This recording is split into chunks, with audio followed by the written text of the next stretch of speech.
To Navata TV. ఈరోజు అంటే మే 13 parliament elections Patancheru బూత్లు మొత్తం కూడా జరుగుతున్నాయి. చాలా ప్రశాంతవంతమైన వాతావరణంలో ఈ పార్లమెంట్ ఎలక్షన్స్ అనేవి జరుగుతున్నాయి. జనాలు కూడా వస్తున్నారు. ప్రస్తుతం మనం ఉన్నాము సెయింట్ ఆనర్ స్కూల్లో ఉన్నాము, అంటే ఫాదర్ స్కూల్లో ఉన్నాము.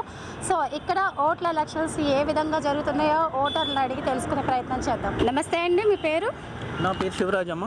ఓకే, చెప్పండి, ఓటు వేశారా? వేసానమ్మ. ఇక హాయ్ అండి, నమస్తే, మీ పేరు? నా పేరు జి కృష్ణ, జిన్నారం కృష్ణ అంటారు. సో మీరు ఓటు వేశారా? ఓటు వేశాను. మా 400 స్థానంలో 400 సీట్లు 100%గా మేము గెలవబోతున్నాము. మోడీ ప్రభుత్వము రాబోతుంది. నెక్స్ట్ మా రఘునందన్ అన్న ఢిల్లీకి పోయి పార్లమెంట్లో కుర్చీలో కూర్చునే సత్తా మేము ఇస్తున్నాము. గెలుపు మాదే ఖాయం, 100% రాసి పెట్టుకోండి. ఇది జరగకపోతే చరిత్రలో చూసుకోండి మాది ఎంత. మా ఆర్సీపురం నుండి భారీ మెజారిటీతో గెలవబోతుండు మా అన్న రగన్న. 100% గెలవబోతున్నాడు, మీరు చూడండి. ఏర్పాట్లు ఎలా జరుగుతున్నాయండి ఫాదర్ స్కూల్లో? ఓట్ల ఎలక్షన్స్ ఓటర్లకి ఎటువంటి సదుపాయాలు ఉన్నాయి? ఏర్పాట్లు మాత్రం బ్రహ్మాండంగా నడుస్తున్నాయి. దాంట్లో ఏ మాత్రం లోటుబాటు లేదు. ఈవెన్ మన గవర్నమెంట్ నుండి, పోలీస్ తరఫు నుండి చాలా మంచిగా ఉంది. తర్వాత గవర్నమెంట్ వాళ్ళు కూడా మాకు సహకరిస్తున్నారు. పోలీస్ శాఖ కూడా మంచి సహకరిస్తుంది. కాబట్టి ఎట్లాంటి ప్రాబ్లం లేదు, ప్రశాంతంగా ఓటింగ్ అవుతుంది. ఏ ఆర్భాటం కానీ ఏ కొట్లాటలు కానీ ఏమి అవుతలేదు.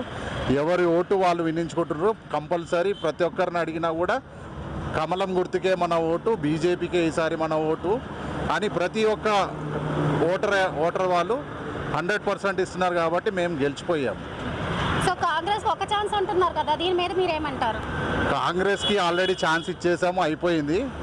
అది ఆల్రెడీ బోర్డు తిప్పేశారు. ఇప్పుడు మా బీజేపీ వచ్చిన తర్వాత డబుల్ ఇంజన్ సర్కార్ ఎట్లా ఉంటుందో చూడండి మీరు. డబల్కి డబల్ ఉంటుంది, అభివృద్ధికి అభివృద్ధి ఉంటుంది. తర్వాత నెక్స్ట్ ఏవైతే పథకాలు చెప్పారో ఆ పథకాలు మీకు 101% మా మోడీ తరఫు నుండి కొట్లాడతాము. మా అన్న దగ్గర, రఘు అన్న దగ్గర కొట్లాడి ఆ పనులన్నీ మేము సాధిస్తాము. మా పటాన్చెరు నుండి 100% ఏదైతే నిధులు కానీ ఏ వచ్చినా కూడా మేము 100% మా అన్న దగ్గర కొట్లాడి తెప్పించుకుంటాం ఈసారి. ఓకేనండి, థ్యాంక్ యూ. మరి ఇక్కడ చూస్తుంటే బీజేపీ 100కి 100% కేంద్రంలో 400 సీట్లు వచ్చేస్తాయి అంటున్నారు. ఇంకో పక్క చూసుకున్నట్లయితే కాంగ్రెస్కి ఒక ఛాన్స్ ఇమ్మంటున్నారు. చూద్దాం మరి బీజేపీ వస్తుందో కాంగ్రెస్ వస్తుందో సెంట్రల్లో. Wait and see. మీ పేరండి? నా పేరు బచ్చశ్రీధర్ అండి. ఓకే, ఓటు వేశారండి? వేసామండి. సరే, ఇప్పుడు మరి ఎట్లా జరుగుతుంది ఓటింగ్ అన్నది, ఎంపీ ఎలక్షన్స్? మరి ఓటింగ్ అనేది చాలా స్లోగా జరుగుతుంది. కారణం ఏంటంటే మన దగ్గర బద్దకస్తులు ఎక్కువ. వేసినా వేయకున్నా సరే నడిచే ప్రభుత్వం నడుస్తూనే ఉంటుంది, చేసేది చేస్తూనే ఉంటారు. ఎవరు వచ్చినా ఏది వచ్చినా జరుగుతూనే ఉంటుంది అనేసి వాళ్ళ ఉద్దేశం. కానీ కరెక్ట్గా జరగాలంటే మనం పోయి ఓటింగ్ వేయాల్సింది కంపల్సరీ. అది ఎప్పటికి తెలుసుకుంటారో ఏమో ఇంకా అర్థం కావట్లేదు. ఇప్పటికీ 10% గిట ఇక్కడ ఓటింగ్ కాలేదు ఇంకా. అవును, చూస్తుంటే కూడా చాలా ఖాళీగా ఉంటుంది.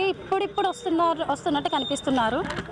అవునండి, ఇప్పుడు ఎందుకంటే మార్నింగ్ అవర్స్ లోపల కొంచెం అది లేట్గా లేస్తుంటారు కనుక. ఇక్కడ ఊర్ల సైడ్ కాదు కదా, సిటీ సైడ్ కదా, అందుకోసమే కొంచెం 10 తర్వాత 11 తర్వాత. ఇంకోటి ఈ ఏరియాలో వాటర్ వచ్చేసి 9 to 10 తర్వాత వస్తుంది. వాటర్ పట్టేసుకొని వస్తుంటారు. అన్ని పనులు చేసుకొని వచ్చేసరికి టైం అవుతుంది అంటున్నారు. ఓకే, నెక్స్ట్ ఫైనల్గా ఓటర్స్కి మీరు చెప్పే సమాధానం? ఓటర్కి చేసేది ఏంటంటే ఫస్ట్ ప్రతి ఒక్కరు ఖచ్చితంగా ఓటు వేయాల్సిందే. ఓటు వేయాలి కూడా. ఓటు వేస్తేనే మనం ఏంది, మన ఓటు విలువ ఏంటిది అనేది రాజకీయ నాయకులకు తెలుస్తుంది. ఇంకొకటి, డబ్బు తీసుకున్న వాళ్ళు ఖచ్చితంగా ఓటేస్తున్నారు. ఎవరైతే డబ్బు ఇస్తున్నారో వాళ్ళే ఖచ్చితంగా విన్ అవుతారు.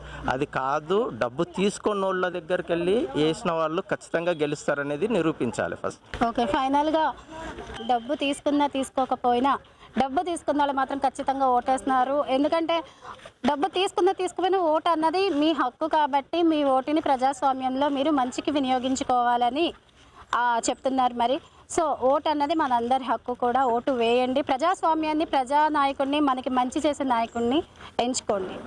నమస్తే సార్, మీ పేరు? నాగేష్ యాదవ్ నా పేరు. ఓటు వేశారండి? వేసానండి. సో చెప్పండి సార్, ఓటు ఎలా జరుగుతుంది ఇక్కడ? ప్రస్తుతానికి బాగానే ఉందండి. ఎండ తగ్గుంది కాబట్టి ప్రజలు బాగానే వస్తున్నారు, మంచిగానే ఓటేస్తున్నారు. చెప్పండి రాజకీయ నాయకుల గురించి. ఇప్పుడు ప్రజెంట్ అయితే 3 పార్టీల మధ్య యుద్ధమే జరుగుతుంది. సో ఈ యుద్ధంలో మంచి గెలవబోతుందా లేదా? మ్యాక్సిమము ఓటర్స్కి ఒక విజ్ఞప్తి ఏంటి అంటే వేసిన ఓటు వృధా కాకుండా ఆలోచించి వేయాలని కోరుకుంటున్నాం. నా ఉద్దేశం ఏంటంటే ఏదన్నా ఈ ఓటు వృధా కాకూడదు, కరెక్ట్ ఆలోచించి ఓటు వేయండి అని నా మనవి. ఓకే, లాస్ట్ అండ్ ఫైనల్గా మరి చెప్పబోయేది ఏంటంటే చాలామంది ఇప్పుడు ఓటు వేస్తున్నారు, బట్ మాట్లాడడానికి మీడియా ముందు మాట్లాడడానికి మైక్ ముందు మాట్లాడడానికి భయపడుతున్నారు. ఎందుకు భయపడుతున్నారు అంటే వాళ్ళు ఏంటంటే వాక్ స్వాతంత్రం అన్నది అందరికీ ఉంటుంది కాబట్టి వాళ్ళు ఏదైనా సరే ధైర్యంగా చెప్పాలి. మరి దేనికి భయపడుతున్నారు? ఇవి ప్రజలకు ఒక భయం ఏంటి అంటే చెప్తే గెలిచిన వాళ్ళు ఓడిన వాళ్ళకు ఇబ్బంది అయ్యి మళ్ళీ వాళ్ళు ఏదన్నా ఇబ్బంది చేస్తారేమో అని చెప్పి ఆ విధంగా భయపడతారు. అంటే ఏదైనా బెదిరింపు చర్యలకి ఏదైనా పాల్పడతారని భయపడతారు. మాకేం భయం లేదు, ఎలాంటి దానికైనా సిద్ధంగా ఉంటాం. మేము కరెక్ట్ వేస్తాం, కరెక్ట్ ఉంటాం. మా మనసులో ఉన్న మాట. ఓకే, సో బెదిరింపు చర్యలు పాల్పడతారు కాబట్టి ప్రజలు మరి ఇంతలా భయపడి మీడియా ముందుకు రావట్లేదు. ఎవరో కొంతమంది డేరింగ్ చేసిన వాళ్ళు మాత్రమే వాళ్ళ ప్రజాభిప్రాయాన్ని మనకి వెలిబుచ్చుతున్నారు. థ్యాంక్ యూ అండి. Thank you madam. వచ్చారు, ప్రజాస్వామ్యాన్ని ఒకంత ముందుకు నడిపిద్దామని చెప్పి ప్రసాద్ గారు ఓటు వేశారు. సో ఆయన అడిగి ఎలక్షన్స్ ఎలా జరుగుతున్నాయి, బూత్ లోపల ఎలాంటి సౌకర్యాలు అసౌకర్యాలు ఉన్నాయో అడిగి తెలుసుకుందాం. నమస్తే అండి ప్రసాద్ గారు. నమస్కారం అండి. ఓటు వేశారా? వేసానండి. సో ఎలా జరుగుతున్నాయండి ఎలక్షన్స్ అన్నవి? చాలా ప్రశాంతంగా జరుగుతుందండి. ఇక్కడ ఫాదర్ స్కూల్, సెంటర్ నాడు స్కూల్లో ప్రశాంతంగా జరుగుతుంది ఓటు. లోపల సౌకర్యాలు కూడా బాగానే ఉన్నాయి, అంతా బాగానే ఉందండి. సో ఫైనల్గా ఓటర్స్కి మీరు ఇచ్చే సందేశం చెప్పండి. ఇవన్నీ అందరూ ప్రతి ఒక్కళ్ళు ప్రజాస్వామ్యంలో ఓటు హక్కు వినియోగించుకోవాలి. దానికి తగ్గట్టుగా గవర్నమెంట్ కూడా అందరికి హాలిడేస్ ఇచ్చింది కాబట్టి 100% దాన్ని వినియోగించుకోవాలని నేను కోరుకుంటున్నానండి. ఓకేనండి, థ్యాంక్ యూ. నమస్తే, మీ పేరు? మధులత గారు. ఓటు వేసారండి? వేసాను. ఓకే, ఎలా జరుగుతున్నాయి లోపల? చాలా ప్రశాంతంగా జరుగుతుంది. జరుగుతున్నాయి. మీరు ఓటర్స్కి ఇచ్చే సందేశం చెప్పండి. అందరూ హ్యాపీగా వేయండి, ఎంజాయ్ చేయండి. అంతేనంటారు, హ్యాపీగా వేయండి, ఎంజాయ్ చేయండి. కుసుమ కుమారి. కుసుమ కుమార్ గారు ఓటు వేయడానికి వెళ్తున్నారా? అవునమ్మా, వేస్తున్నాం. వేయడానికి వెళ్తున్నారు. సో ప్రజాస్వామ్యానికి కట్టుబడి మీరు ఈ ఏజ్లో కూడా ఓటు వేయడానికి వెళ్తున్నారు అంటే ఫైనల్గా మీ కింద ఏజ్ అంటే మీకన్నా చిన్న ఏజ్ వాళ్ళు ఉంటారు కదా, 28, 30, 40 బిలో వాళ్ళకి కూడా వాళ్ళు కూడా ఓటు వినియోగించుకోవాలని మీరు ఒక్క సందేశం ఇవ్వండి. చాలా సంతోషమ్మా. ఇది మాత్రం ఓటు హక్కు వినియోగించుకుంటే ముందు కానీ దేశానికి కానీ మనకి కానీ మన పిల్లలకు కానీ చాలా చాలా మంచిగా ఉపయోగపడుతుంది దేశ సేవకు. సో కుసుమకుమారి గారు అంత ఏజ్లో కూడా నడుచుకుంటూ వచ్చి ఎక్కడో జ్యోతినగర్ నుంచి ఇక్కడ ఫాదర్ స్కూల్కి నడుచుకుంటూ వచ్చి ఓటు వేస్తున్నారంటే ఈ ఏజ్లో కూడా వేయకపోవచ్చు నాకైనా, కానీ ప్రజాస్వామ్యాన్ని కాపాడడానికి ప్రజాహిత నాయకుడిని ఎంచుకోవడానికి తన వంతుగా తన హక్కుని వినియోగించుకుంటున్నారు. కాబట్టి మీరు కూడా అంటే ఏజ్ ఉన్నా లేకపోయినా ఎక్కడి నుంచి వచ్చినా సరే మీ ఓటు హక్కు ఎక్కడైతే ఉందో అక్కడ మీరు ఓటు వేసి మీ ఓటుని మీరు వినియోగించుకోండి, అది మీ హక్కు కూడా. నమస్తే అండి, మీ పేరు? నా పేరు ఏవి రెడ్డి. ఏవి రెడ్డి గారు. సుభద్రమ్మ గారు. సుభద్రమ్మ గారు మీ మిస్సెస్. ఓకే, సో ఓటు వేయడానికి వెళ్తున్నారండి? అవునమ్మా, ఓటు వేయడానికి వచ్చాము. ఓకే, ఇంకా లోపలికి వెళ్ళలేదు కదా? ఇప్పుడు మీతో మాట్లాడిన పోయి పూర్తి చేసి వస్తాము.